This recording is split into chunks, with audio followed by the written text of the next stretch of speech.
October 10, 2025. Cagayan, Surigao Vision. Mga taga Cagayan nagpost ako ng vision sa lugar ninyo. Ang post ko na yon ay babala sa pagbagsak ng tulay na kung saan. Kamakailan ay nangyari, ngunit may mga nag-report. Kaya na-take down ang post at wala po ako copy nun. Basta pag nakita ko, agad ko ito ipopost. Hindi naman masama ang post na yon. Kung hindi babala at paalala lang. Ang sinabi ko lang naman, doon na huwag masyado mabigat. Ang mga karga ng truck sa tulay na kulay pula dahil ito ay guguhong ngunit na take down ito agad dahil sa mga report. Nasa inyo naman kung kayo ay maniwala o hindi. Basta huwag lamang kalimutan ang mag-ingat at manalangin tayo palagi. 4 na araw na ito pinapakita sa akin at kailangan ko nasabihin kung ano man ang lindol na nangyari. Sa Cebu at Davao ay mangyayari din sa Cagayan. Malakas na lindol at maraming itong pinsala. At may nakikita na naman. Akong pagguho at pagkasira ng tulay.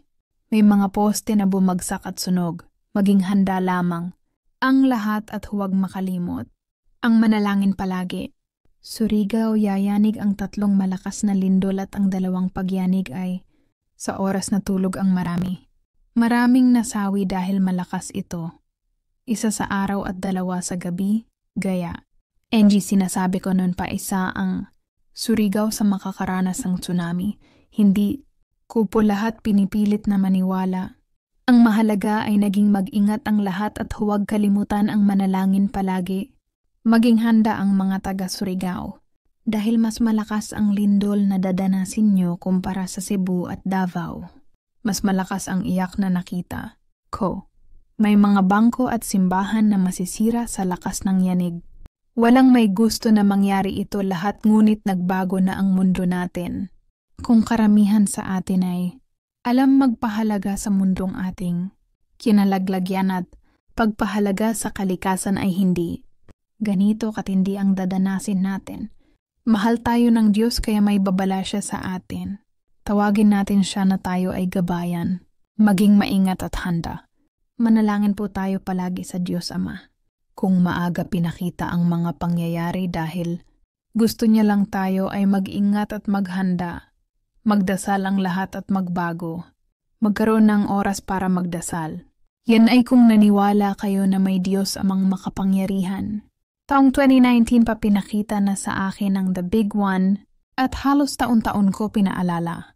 Ngunit marami sa inyo ang pinili ang sabihin na ito ay normal na phenomenon lamang, ngunit hindi lahat ng tao ay tanggap lahat ng ito. Mas mainam na maging handa sa posibleng mangyari dahil hindi natin masasabi ang buhay. Maring nagtawa ka ngayon pero di mo. Masabi na magiging kwento ka na pala na sana sa pag-comment mo ng di maganda. Kung idasal mo, mas mainam baka sa'yo lahat tatama. Maraming buhay mawawala dito kaya huwag kayong magsalita nang di maganda dahil pag sa inyo. Mangyari lahat yan baka sabihin ninyo, Diyos ko, bakit nyo kami pinabayaan? Ang hindi nyo alam na hindi. Kayo pinabayaan sadyang hindi. Niyo lang kayang unawain dahil inasahan nyo mismo na bababa ang Diyos. Sa lupa at sa harapan nyo mismo siya. Magbibigay ng babala. Hindi ganun yan. Mga taong tulad ko na pinakita. Niya lahat ang mangyayaring masama bilang isang babala. Nasa inyo kung paniniwalaan ninyo o hindi basta lahat ng naniniwala. Sa babala maging handa at manalangin. Sa Diyos ng tayo ay gabayan.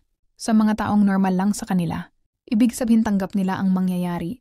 Sa kanila ngunit huwag natin sila tularan. Ilan ang oras nyo sa pagdarasal? Walang imposible na tayo ay pakinggan. Manalangin lamang tayo sa Kanya. Lahat ng ito ay mangyayari pa lamang. Maging handa dahil marami akong nakita na masasawi lalo na sa Surigao.